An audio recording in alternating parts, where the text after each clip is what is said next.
Put on a Ike mini flip. It's a little out of that.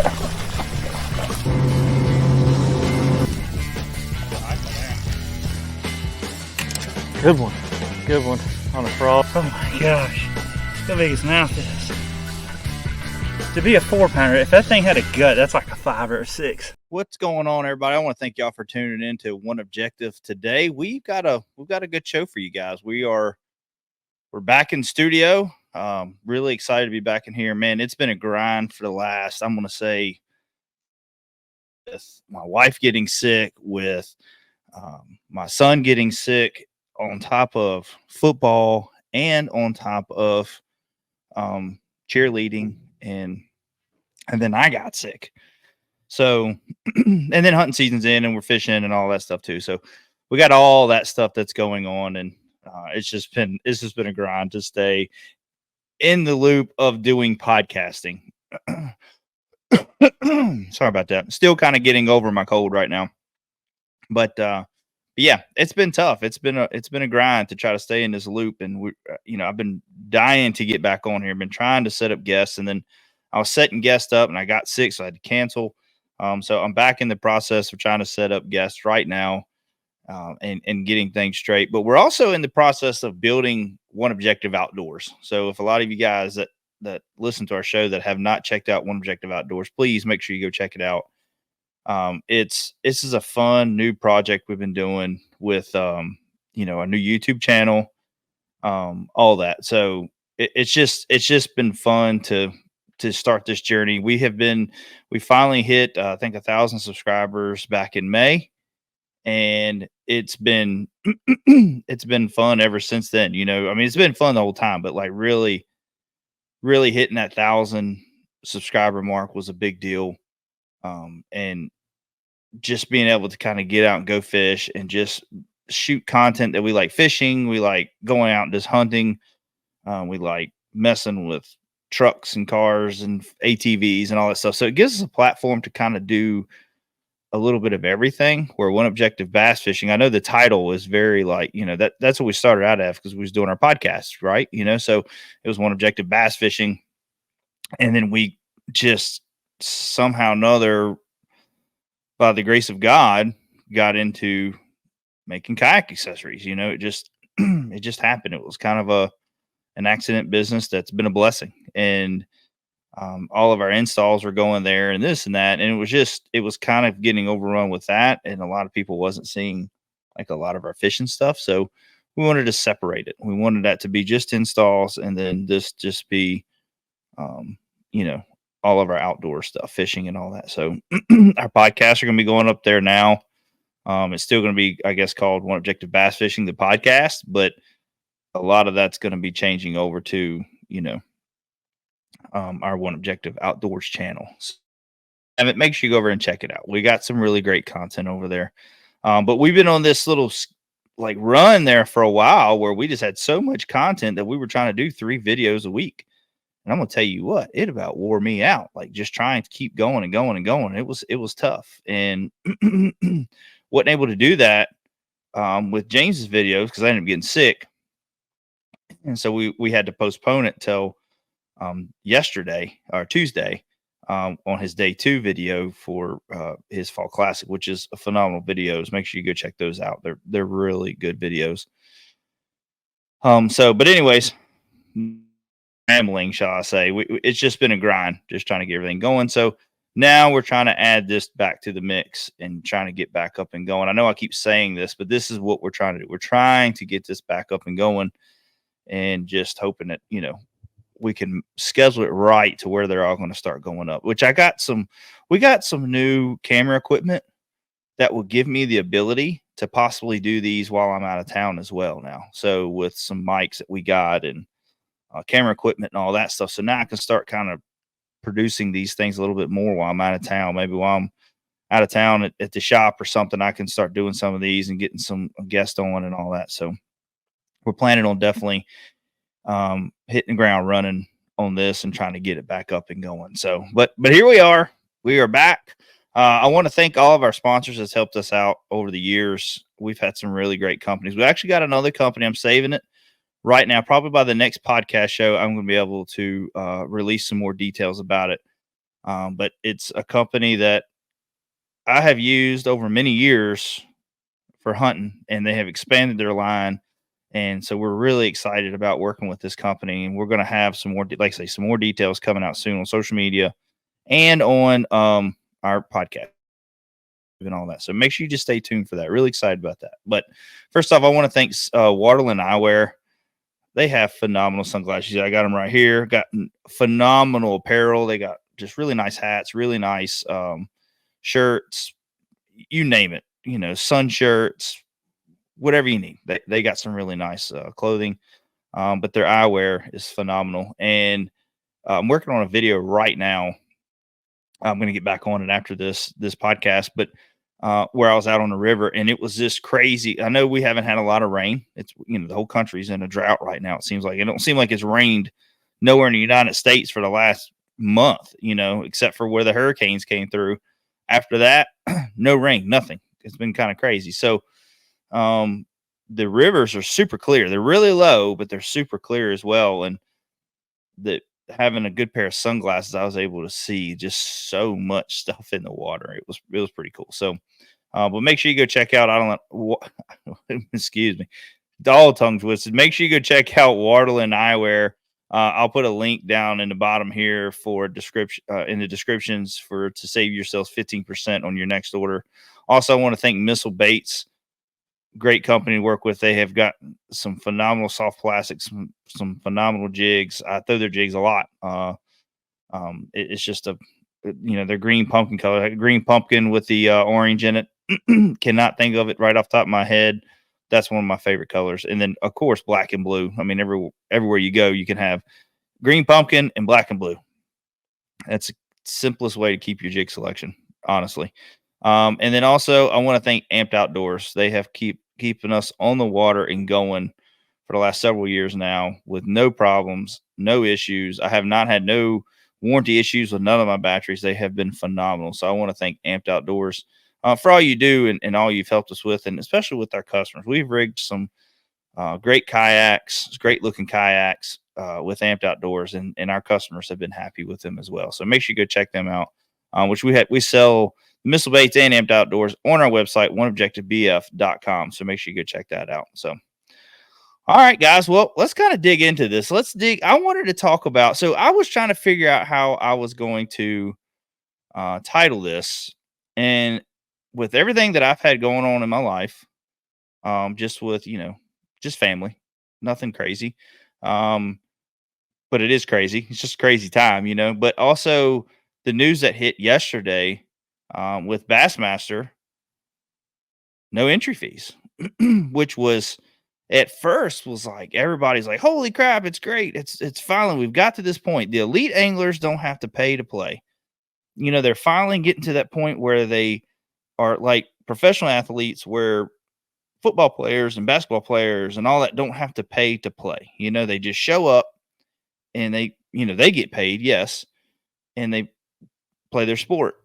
Where fishing, it's always been, especially on a professional series, it's always at least $50,000, $45,000 to $50,000 right off the top. That's gone out of your year just in entry fees, which is a big deal, because if you figure it costs you another $45,000, $50,000 just to make it. So, you talk to a lot of these pros, and depending on if they bare minimum or if they got campers, or, that can be a little bit more expensive. But if they're just staying in hotels or rooming with guys, I mean, it's anywhere between another $45,000 to $50,000 just to fish the trail, 8 events. So, and depending on if they fish opens as well. So, you got $100,000, close to $100,000 a year. And when you can swipe off another $45,000, $50,000 just in entry fees and just go fish, and you still have your sponsor dollars coming in that's helping you make it and all that stuff. I mean, some of these guys ain't, reporting that they're only making off of earnings, a lot of what you call your check cashers, anywhere between $30,000 to $40,000 a year. Some guys, you might win a tournament and you get 100,000, and boom, you've just paid your expenses for the year, when you win. So then you just got to cash some checks to, pay the rest or try to get ahead for the following year. So really technically, if you could win 2 a year where you're paying, you know, your entry fees and your expenses for the year, and then you got another one where it's paying, kind of getting you ready for the following year, and then you can cash some checks, kind of keep you afloat. I mean, you think about it, if you're only making, let's just say you're a rookie coming in, you don't have a lot of sponsorship money, you don't have a lot coming in. So you're making, um, let's say they don't make much money at all in sponsors. Let's just say they're only pulling 30,000. Well, that's not covering much at all. I mean, that's covering most of maybe your expenses if you're being a minimalist. I can't talk right now.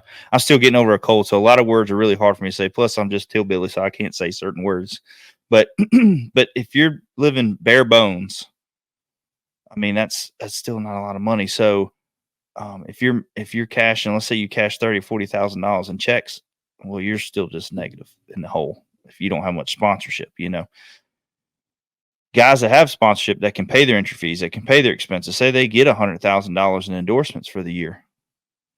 Well, that's just paying their entry fees and that's paying their expenses, but they also got to cash checks to be able to pay just the regular bills like a house or, things that they like to do, vacations and, groceries and just everyday normal life. I mean, man, you I always wanted to be a professional fisherman when I was growing up. Like that was my dream, to be a professional fisherman.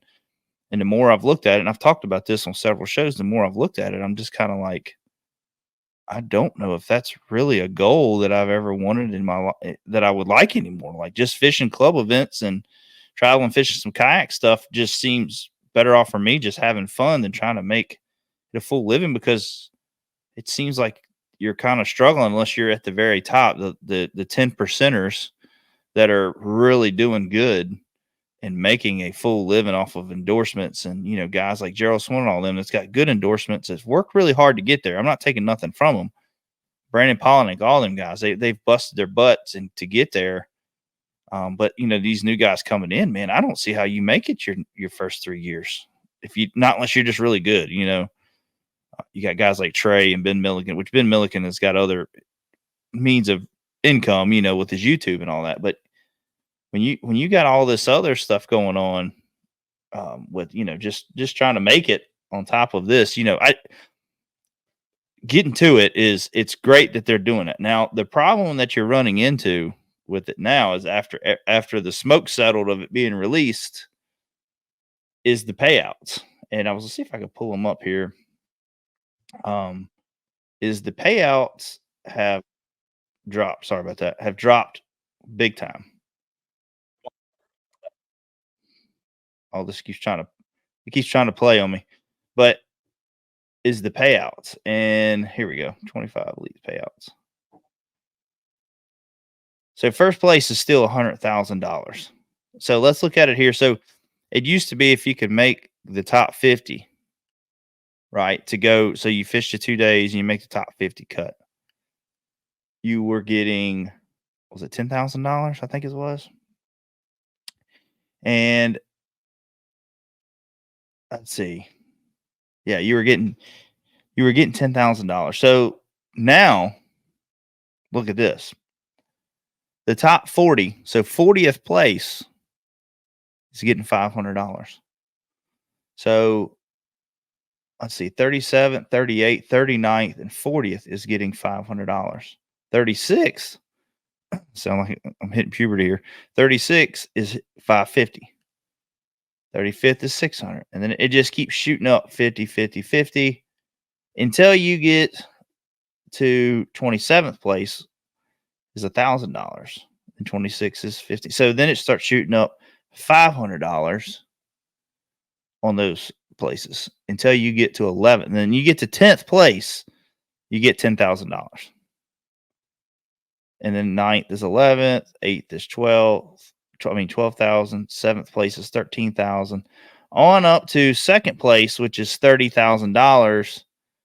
First place still gets $100,000. So if you're a check casher, let's say you're just a guy that's going out there, you're just making checks, you're making top 50 cuts, and you're getting checks. You're making $10,000. You got 8 events a year. If you could cash 50 check. I mean, sorry, if you could cash 8 checks with 8 top 50 places, you made $80,000. Okay. Now, if you do that, you ain't making no money. Your entry fees are covered, but you ain't making no money.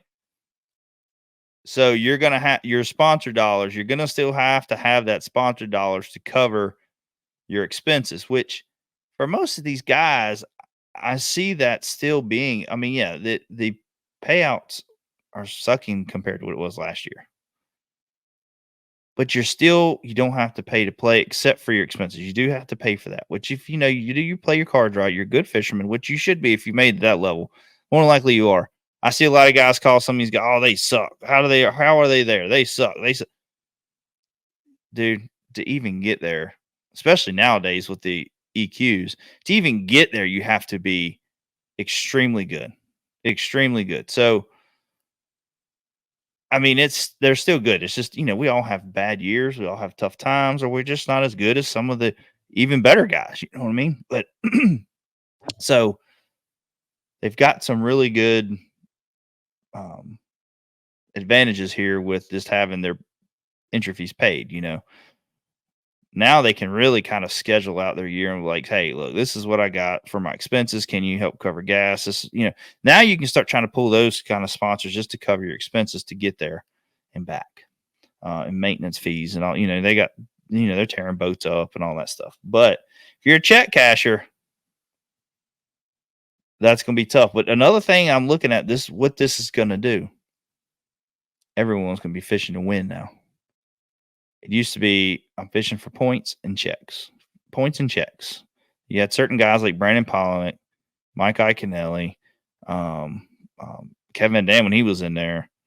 But you have a lot of these bigger guys that got good endorsements, make good money. They're just fishing to win now. So they have nothing to lose. So they go big or go home. Ben Billinken's one of them. He goes big or go home. So now you're going to have a lot more of these guys trying to find. I mean, they're all out there to win. They're all trying to win, but they're also in the back of your head like, man, I need to make a check. I've got to make a check. I got bills to pay. Got to make a check. Now, man, you making a check. I mean, you have a 30th place finish and you're only getting $850. That's not covering the fuel you spent to get there. If you're splitting a house for a week, that might help cover that and a little bit of groceries. But your fuel, we know how high fuel prices are right now. And food prices are high right now. So I mean, it could be tough. People are going to be kind of cutting back on some things and saving some pennies here and there to, you got these guys, they'll go to these tournaments and spend lots of money tackling. Believe me, I know, because me and James did it all the time when we went. I mean, we stimulated the economy when we came into town. Me and James did the tackle stores when we came in to fish. So, but kudos to Bass on that and trying to make it. They've been listening to the anglers and they're trying to get it to where it's the elite professional series, and that's where you're trying to make it. And a lot of these guys are going in crazy debt in the EQs just to make the elite series to get up there to have to go in crazy debt again. So now, yeah, they'll go in debt, but it may be not as bad as it was earlier. So kudos to Bass on that. Contingency awards per event right now. Big Bass, $2,000. I'm not sure what the Bass Tracks was. I don't know if you lead on Bass Tracks, maybe you get some money. I don't know about that one. Daily Big Bass, wow, $4,000. Oh, I'm sorry. I messed up at the beginning of this when I said Big Bass. It's Big Bag. The big bag of the tournament is $2,000. And then overall Big Bass is $2,000. So if you caught the biggest bass of the day, you got 4 days if you make it all the way through. You got a chance of making some serious money there. And if you catch your biggest bass the whole entire tournament, you get $2,000, which I think that should be flipped around. I think daily big bag should be $2,000, and overall big bass should be $4,000. Payout contingency total $340,000. AOI payouts $100,000 for first, $50,000 for second, $25,000 for third, $12,500 for fourth, and man, that's a big drop. And then $6,000, well, $6,200 basically for fifth. Rookie of the year gets $10,000, and Big Bass of the year gets $10,000. So AOI payout contingency total $213,750. So you still have opportunities to make big money, but the top 50 cuts are not going to mean as much as making the top 10 cut now. I mean, it's a lot more money there now. So this here, except for first through 20, or first through 12th, that's elite payout. But then after that, I mean, it's 13th on. That's almost like fishing a kayak tournament, like a Hobie or a bass kayak series tournament. You know what I mean? Like what you win. Now, granted, they don't pay out. Now bass pays out a few right many spots depending on how many's in there, but still, I mean, it's just crazy. You're at elite series, and you made 30 top 35, and you get $600. Woo wee! Now that does cut into the guys that are check cashers. So, but you're still at the top of the level, man. You still get to fish every day, and if you got sponsored dollars coming in. But I understand that they're doing it for a living. They see what they need to make and what they need to have, and if it ain't there, then I don't blame them for fussing. It's a big change, So I don't know. I hope I hope they get it all worked out, and guys are able to kind of get comfortable with this. And I'm sure Bass is going to look at this and they're going to fill everything out. And there might be some more changes before the season starts. I don't know. They've done that with a couple rules, or they backed off on a rule, and so we'll see. We're going to see how this goes, but so we're interested next year to see how everybody fishes, what their strategy is now compared to what it was, last year. So, but yeah, so pretty interesting to see how that's going to go. I don't know. Let me know what you guys think about it. I mean, if you can, message us on Facebook or Instagram or email or wherever, just in the comments below on this video on YouTube. Just let us know what your thoughts are on the payout system on this. I know it's easy for us guys, us couch pirates or couch bandit, whatever you call you hear about it, like in football, the couch coaches, should have done this, should have done that kind of deal. But I know we're looking in from the outside, but I also want to know y'all's guys' opinion. What do you think? What do you think about that? So very interesting. So, but let's talk a little bit about, what's been going on here lately. I mean, so James, we're going to get James on a podcast. We was actually talking last night about getting him on, and we're going to kind of talk about our season and our YouTube channel and how that's been going. And, but James had a phenomenal finish at Roanoke Rapid at the Lake.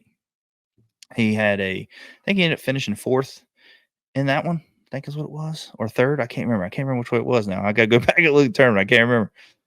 But he ended up, he made a little check and just had I think he ended up getting big fish in it too, or something like that. So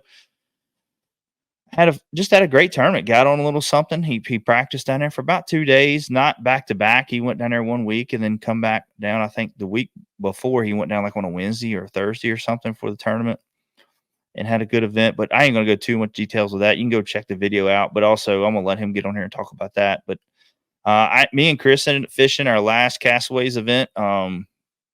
It was our fall classic. It was a 2-day event. So the first day was on Smith Mountain. Second day was on Leesville. And I'm gonna tell you what, going into that event, I felt like I was really on to something. I love throwing a spinnerbait, and fall is my favorite spinnerbait conditions. I like throwing them in the spring, especially when the water gets up and gets around the trees, and that's fun too. But I love it in the fall as well. I love getting up on the riprap and throwing a spinnerbait and on lay downs and all that stuff. And I had some opportunities, had some bigger ones that swiped at it, and I just, either they hit in the blaze. I even had a trailer hook on there. I caught several in that video where I'm talking about them just hitting the trailer hook, how important the trailer hook is, and just couldn't capitalize on. I felt like when we went into day one, after day one, I felt like we had a chance possibly going to Leesville, because Leesville's always been good to me in the fall, and the lake's normally low. And with the Hurricane Helene came through, we still was, had a lot of rain runoff. And so Smith was dumping at night and Leesville was filling way up by midnight. But by the time that you got put in the morning, just looking at the gauges, it was back down to its lower levels. And that didn't happen on Sunday. The lake stayed up for some reason. I don't know why they did that. It was just off their schedule that they've been doing for a week, So, but Sundays on Smith and Leesville can be tough. It has its days that I have seen. You got guys that always catch them, but for me, I've seen that Sundays can be tough just because of the pressure it's gotten from Friday practice and a Saturday tournament and all that stuff. So, and then water fluctuations too. So, but Smith, we ended up coming out of there. I think we had like 10 and a half pounds. I can't remember what it was. I can't remember my exact weight, but 14th was leading it. 14 pounds was leading it. So I was like, it's a 4-pound difference. And then I think 12th, or no, it was another four. No, it's 15 pounds leading. I'm sorry. And then 14 pounds for third. We were sitting in fourth. I'm like, man, going to Leesville's tricky. Some of these guys could have a bad tournament, which I'm gonna say it wasn't a bad. I mean, some of these guys won. Mike Funk ended up winning it. He had 14 pounds something. He had another good day because he was third going into the second day. So he had another good day. He ended up winning it. But a lot of the other guys after that only caught 9 pounds, 10. Maybe another guy had 10 pounds. But for us, I think we only had like 4 or 5 pounds. So it was just tough going into that, knowing that we had a chance. And I know that spinnerbait bite is really good on Leesville with some bigger fish, but I couldn't get it going. I even started throwing a jig, and the bites I were getting were smaller. I went up to a bigger jig, still getting smaller bites, and then by 2:00, or about 12:00, it was done for me. I just couldn't get nothing else going. So me and Chris, we struggled on Leesville. But I mean, we caught a lot of fish on Smith, just a lot of little ones. I caught several little ones on Leesville. I couldn't weigh, but just couldn't get that big bite. So fall this year is a little tough. Normally it's easy for me to go in and do some fall tips, but this year fall is a little different. But they're going to get into the habit of, hey, it's getting darker earlier. We don't have as much light. They know that they need to be moving to the backs of the creeks, midway of the creeks, any of that stuff. So, they're making their moves, but you also got those guys that are out there fishing deep off them points that are still catching monster bags. And that's something I have not figured out yet. And I'm thinking about, me and my dad might go tomorrow. Depends on how he feels. He's been sick as well. So we might go up there tomorrow. I'm going to see if I can maybe find some fish off there deeper in some of them deeper spots. See if maybe we can pull up a bite or two, and throwing Carolina rigs and jigs and stuff like that. But normally fall for me is, I love cranking and I love throwing spinner baits, and I'll keep a shaky head in my hand and a jig.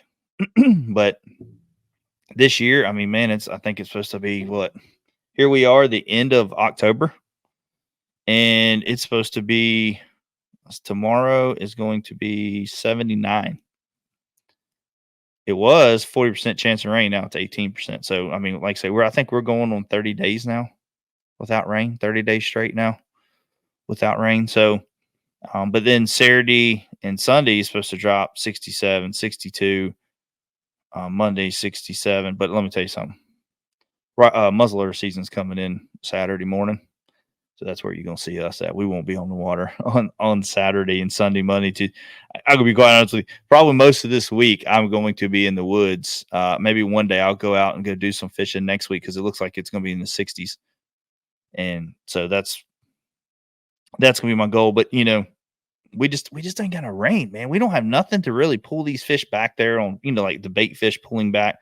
When we get a lot of rain, they'll pull back air and start feeding, and it'll pull the bigger fish back air. And we just aren't getting the rain. It feels like this is September, August kind of weather with just the drought we're going through, a lack of rain. And man, normally this is our rainy season. I mean, last year, I don't know how many times it rained when we was trying to go hunting. I mean, we hunted in it after a while because you're like, geez, we're gonna have to go. So, anyways, but for I'm still going to be out there throwing crankbaits. I'm still going to be out there throwing spinner baits and all that stuff, especially early in the mornings, and then maybe pull off onto the points later in the day or something.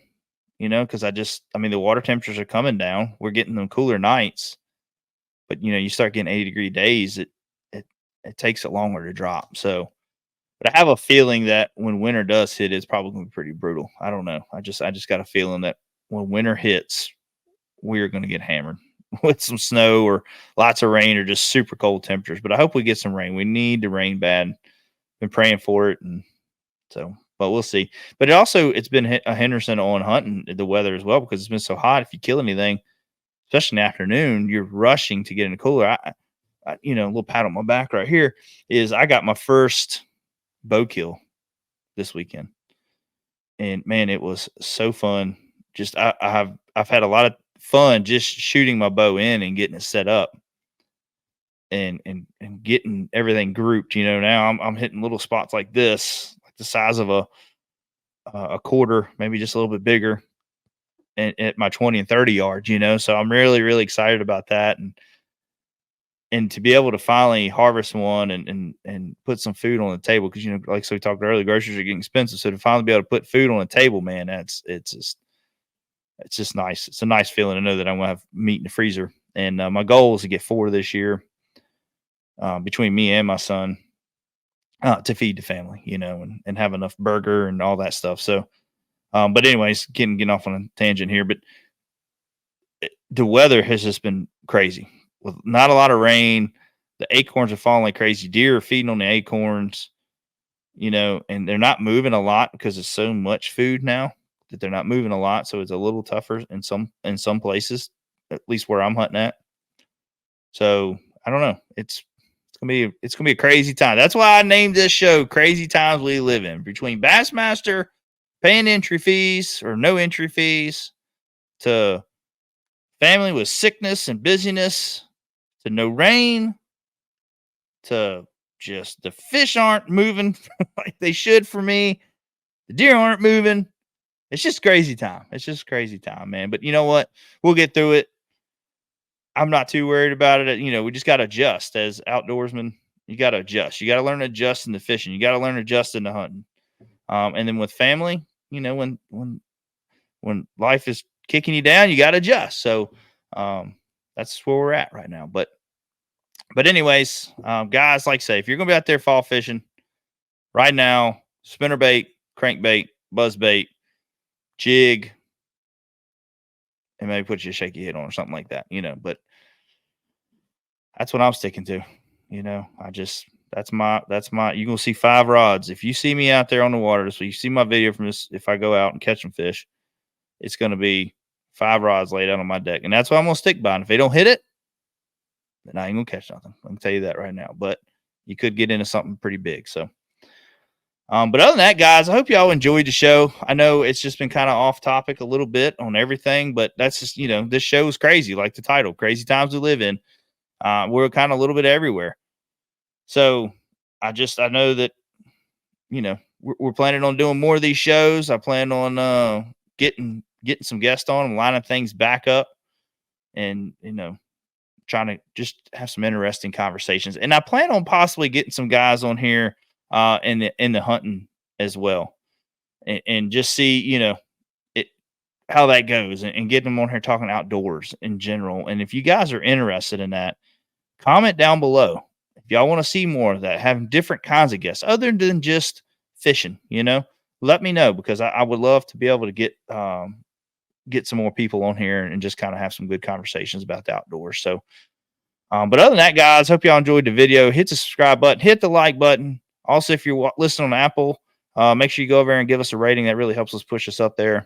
But other than that, guys, we will talk to you later. See ya.